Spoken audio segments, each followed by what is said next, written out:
Si Andrino, pa-subscribe po. Yan, maraming salamat. Suportahan po natin ang kanyang YouTube channel. Katukatuwang kayo na kanya balisan kung matubang sa kanyang upload. Maraming salamat po sa inyo. Thank you, Kuya July. Maraming salamat po.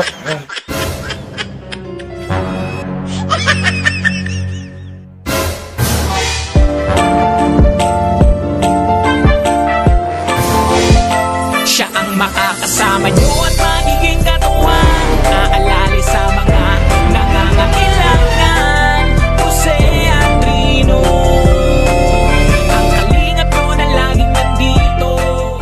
Kalingap, shoutout po sa inyong lahat. Sa mga nandito po sa ating vlog. Nandito naman tayo sa kila Nanay Rosa. Ano po? Hello! Ganda si Nanay Rosa? Okay. Seryo? Tara po mga kalingap. Puntan po natin. Ngayon si Nanay Rosa. Ito po yung kanyang bahay yung mga kalingap po. Para sa inyo, lagi nandyan siya. Lang pag-asa, kahit gano'ng kahirap. Ano pa yung Para lang makapagpasaya ng kanyang meron po ano, nilalakal sa Meron kayong truck na titahin.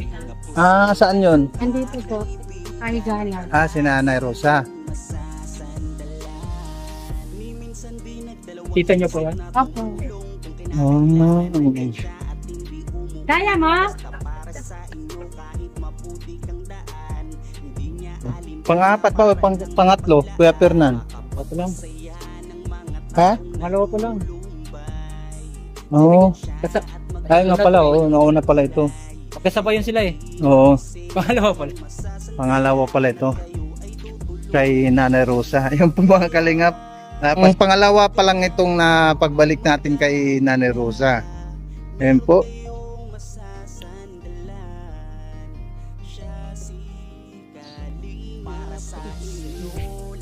Yan na lang po tayo po sa Ay, dito na sa labas, ano? resto. Tama yan. Oh, matibig ka na naman, masikat ka na naman. Ayan.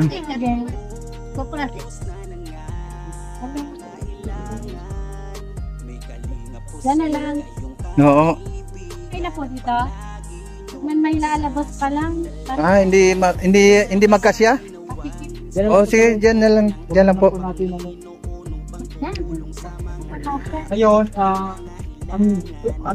ang gagawin nyo po para po talaga yun. Yan, dapat nakababad yan sa ano, Para Ayun, sa ginagawa tubig. po natin, mayroong na po talaga. May Ano, pagbabago na rin po. pakinggan mo, Jeneline. Kasi ito po, tutuhanin na po natin ito na para makarecover na po talaga siya. Kasi kung ang gagawin natin, hindi talaga perfect, parang nagsayang tayo ng panahon. Kailangan perfectin na natin. Ito po, bago siya matulog, huwag po kayo ng palanggana para yan natin. isampol lang. Wanan ko muna kayo, may niluluto kasi ako. O, sige po, sige po. Sige po. Diyan na lang. Oo. Sige lang po, yung magkasira ng paano. Lipat niya na amin naman. Ikot lang po. Diba, parang tulog ko yan. Nilagay nyo dito. Ganyan nyo po muna. Huwag muna ilapat kasi baka masunog yung balat. Tama ngayon po, tansahin nyo po na tinantinan nyo kung yung init niya hindi na nakapasa ng balat. Pag sa tansa nyo na yung init niya hindi na nakapasa ng balat, ilubog nyo. Tapos, paglubog niyo, angat nyo kagad kasi mag-ano yan siya eh. Masasaktan yan siya. Tapos hanggang pag ganyan, lubog, ganyan. Lubog. Hanggang sa maano niya po. Hanggang sa... Kaya na yung init. Ilubog niyo po ng 30 minutes. Ibabad niyo siya ng 30 minutes. Kasi, ang layo natin dito para makalakad po siya. Yun po. Kasi nanigas ko yung mga lipid niya. Kaya, pero hindi natin siya pwedeng galawin kasi masakit po yan. Ito po, yung tagbabad ng mainit, init lang yung maramdaman niya. Pero malaking bagay po yun sa mga lipid niya na tumigas. Palalambutin yung mga lipid niya. Ayan ang tignan niya. Dito na muna tayo sa paa niya. Tapos yung pagkain po nasa sunod naman. Sa umaga, kamote, or saging na saba, green ang balat. Tapos luya. Luya. Tama, gano'n lang. O tapos sa sa tanghali, gulay. Bawang, sibuyasan sa asin ang ilagay. Tapos kailangan nakakain naman. Nakakain siya. Ayun po. Damihan nyo kain ng gulay. Saka damihan nyo higop na sabaw para lumakas po kayo. Tapos para lumakas po kayo. Tapos yung kamote o saging na saba sa hapon po yun sa luya. Yun lang po. Routine lang tuloy-tuloy lang, 15 minutes lang yun. Ngayon sa bago siya matulog. Bago siya matulog, pagbabad. Yun lang po muna.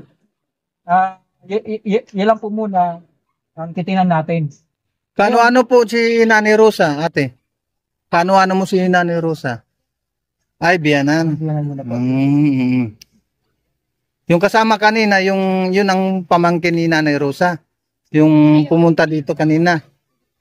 Opo, sige. Paano po yung mata niya?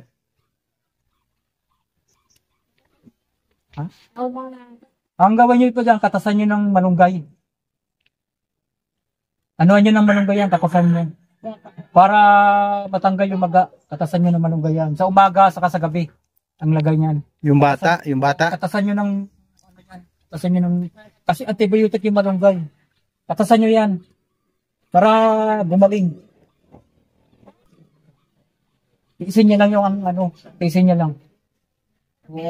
Kasi, nasa mata kasi yan eh. Ano lang, huwag nyo nalagyan kasi nasa mata eh. Kasi yung, mapdi na yun eh. Mapdi na yung Oo. Yan, mabilis po yan, mabilis yung malunggay. Tapos na malunggay. Para yung mata niya, hindi mapapituan pag nilagay nyo ng malunggay yan. Sige, yan lang po muna. Tapos, araw-araw po, siya, iganyan niyo po siya. Huwag nakahiga. Pag may gano'n lang po siya paggabi. Pagka-araw po, ito po niya siya. Kailangan niya kasi kasi napapagod siya. Pero, yun, natin. Basta't ang pagbababad po, tiyakin yung hindi siya mapasok. Kasi, kayo naman po ang makapagtansya niyan. Kasi, kayo naman ang magtitesting yan, kaya naman yung balik. Kasi habang tumatagal yan, nawawala na yung init niyan. Kasi ang malaga niya yung init eh, na kapasok din sa amin. Yan na po noon eh, hindi siya makatayo. Nung simula talaga na naging ganyan sa ito yung problema niya. Itong pahatang sa problema niya. O, nung na-stroke. Nung bago po siya, malaki pa yung katawan niya. Malaki pa ang katawan niya. Saan ba yung stroke niya dito? Kanan, kaliwa. Ayan po yung stroke. Yung kaliwa. Okay. Yan na po muna. Gagawin natin. Yeah, piso ka. Yeah. Okay na po yan. Okay na po. Okay na po. Ngayon, pag may pagbabago na po yung paa niya, ito naman yung kamay niya. Pakiramdaman niya lang kung ano yung pagbabago, te. Si ate Kasi naman bawat araw po. nagmamonitor. Kami ka sarang piso. Kung kaya termin mo yan, magigda. Anong pagbabago na nung magmula nung aming yung sa unang pagmasad sa iyo? Ano ang nararamdaman mo nung una? Mayroon pang pagbabago? Hindi niya narinig. Hindi siya narinig. Ate, magmula nung binalakan nung unang pumunta kami dito, anong naramdaman mo kay nanay? Mayroon bang pagbabago sa naramdaman ni nanay? Yung pagkain niya po ng gulay, pamuti sa atin. Kailangan ay ikaw mag-monitor, ate, para Monitor niya po. alam natin kung ano yung hindi po na galaw. Bali, hindi naman siya uminom ng medicine. Huwag yun na Tama. Huwag muna siyang uminom ng gamot. iniwasan natin doon. Yun po kasi dahilan yung bakit siya tumitigas. Tumitigas yung litid niya. Ngayon, ang ginagawa natin, tinatanggal natin ang tigas para manauli yung lakas niya. Ilang taon na siya natanggal ito? Uwit sa kaya ano doon? Nanay din na. Kay Nanay Tita. Tita. 10 rin. 10 years na rin yun. Ito po, maganda dito kasi nakakalunok. Nakakalunok talaga siya. Oo. Kay Nanay Lita, hindi siya nakakalunok. hindi siya nakakalunok. Okay ba niya? Ito maganda. Oo, kasi makakain niya yung dapat kainin. Hindi ko pa nga ginagalaw yung katawan niya kasi hindi niya kakayanin. Gabi nga, ay yung gulay namin kahapon, ay yung ligo ba? Pero bawal pong gata sa kanya. Bawal ang gata sa kayong matida. Ang bawal po sa kanya, bitsin, ginisa mix, magic sarap, toyo, patis, suka, mantika, chichiri, soft drinks, mga alak na yan, bawal yan. Saka yung gata, bawal. Kami, yan binalagyan ng bitsin. Wag na. Bawal sibuyas yan sa kasin. Okay. Bawal sibuyas tapos na asin. Yun lang po para makita natin kung ano po yung... Kasi tinitingnan ko kung ano pa yung mga dapat natin gawin. Dito muna tayo sa paa niya. Nagagalaw niya na to eh. Ngayon, yung paa niya, ang malaga dyan, nakakalakad na siya. Oo. 10 years. Wala naman imposible. Sige po babalik naman po kami dito ulit para i-ano naman siya. Titignan siya. Kasi mga ganito kasi hindi natin masyado television kasi yan. Ang titinan natin sa kanya, yung sa mga kinakain niya, may pagbabago. Saka obserbahan niyo po siya kasi kayo po ang tatanungin namin kung may pagbabago. Oo, kung mayroong pagbabago. Kasi ang gusto ko namin na marinig kung ano pa talagang kung walang pagbabago, meron pa tayong gagawin para. Oo. Meron pa tayong sitang depresyon. Gagawin tayo. Pero kung may pagbabago naman, tuloy-tuloy yun. Tuloy-tuloy yun. Kasi hindi naman siya nakakarinig eh. Pag tinatanong eh. Oo. Basta, Awas yung pita din nila. Amat yung pita din. Hindi niya narinig. Sa pagdating ng umaga Alam, po. ano mo yan, malakas. Basta sa umaga, huwag niyo na pong hayaan na nakakain siya. Kailangan Kaya napag-upagay, sabi niya. Ganun lang ate, ikaw ang mag-monitor para alam natin kung anong option ang dapat gawin. Ano po sa sunod na pagbalik. Gawin natin Oo. para makikita natin. Oh, so paano? Maraming salamat sa inyo. Diyan ka na, ay, kaya magtulog. Taas, Dapat na na nakakalabas si nanay dito para ma-expose sa araw. Nakakalabas naman siya dito. Nagkakasin naman yan yung anong tawag doon, yung wheelchair. Yan, dapat ibilad sa umaga. Oo. Yan. Ikaw na lang ate ang mag-monitor kay nanay para sa'yo kami magtanong kung ano yung nagbago kay nanay. Ano po? Yung mga inumin, alam niya na siguro yung dapat na inumin, yung kagaya sa mga luya, nilagang luya. Ano po? Yun ang kanyang inumin. Ano po? Gawin niyang pinakatubig ang nilagang luya. Araw-araw 'yan. Umaga, tanghali at gabi yung nilagang luya. Oo. Yung nilagang luya, kapag lumamig na, wag po nating ipainit. Ano po? Wag na nating ipainit kasi yung nilagang luya, maanghang yun. No? O, di ba maanghang? Oo, tisin lang. Kailangan na talaga na inumin niya yun, yung nilagang luya. Kasi doon po tayo kumukuha ng ng pinakatubig niya. Parang daw ngunit ko. Inuman mo na Maangha? Oo, tisin lang ang anghang. Tisin mo lang kasi gamot yan, gamot. Bukun masuwag. Tisin lang. Dada. Luya yato. O yung luya. Pag nagiinom akong may hangang nagsakatan siyan. Tisin lang po. Alam mo kung bakit? Inilalabas niya yung pawis mo. Yung pawis, yun ang acid. Yung pawis na nilalabas mo. Yan. Sagot mo. Kaya tisin lang yung anghang. Ano po? Linagang yan, holo yan. Oo, yung nilagang luya. Oo. Aga-aga yun. Oo, umaga, tanghali, at gabi. Umaga, tanghali. Gabi. Gabi. Yan. Basic ang isang araw. Eh, kung maaari nga lang, damihan po. Kung maaari, damihan mo. Hindi lang ano. Halimbawa sa umaga, gawin mo na pinakakape. Diba? Yun. Yung nilagang luya. Kaya na. Kakayanin mo para gumaling ka. Kung hindi mo kakayanin, eh siyempre walang mangyayari. Talaga. Kaya kami andito lagi para alamin natin kung mayroong pagbabago. Kaya tisin lang. Ano po? Tisin po lang natin. No?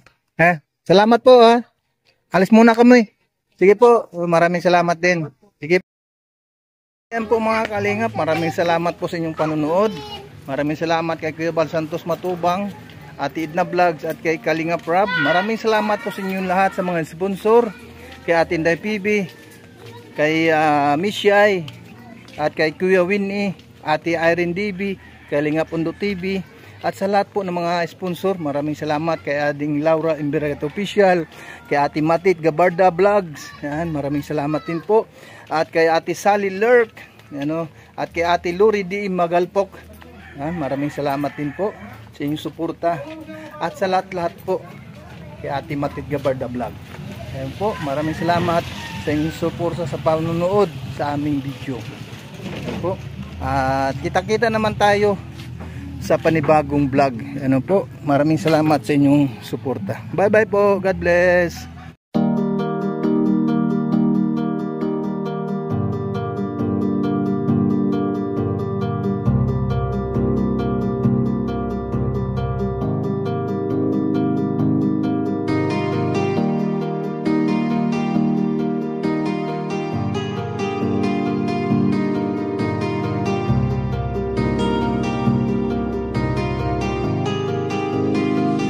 Para sa inyo, lagi nandyan siya at mag-aabot ng pag-asa. Kahit gaano kahirap, kakayanin para lang makapagpasaya ng kanyang kababayan na lubos na nangangailangan.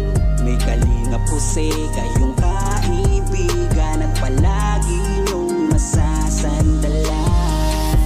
Minsan di nagdalawang isip na tumulong. Kung kinakailangan nandyan siya at hindi umuurong. Basta para sa inyo kahit maputik ang daan, hindi niya alintana para lang makapaglaan, makapagpasaya ng mga taong nalulumbay.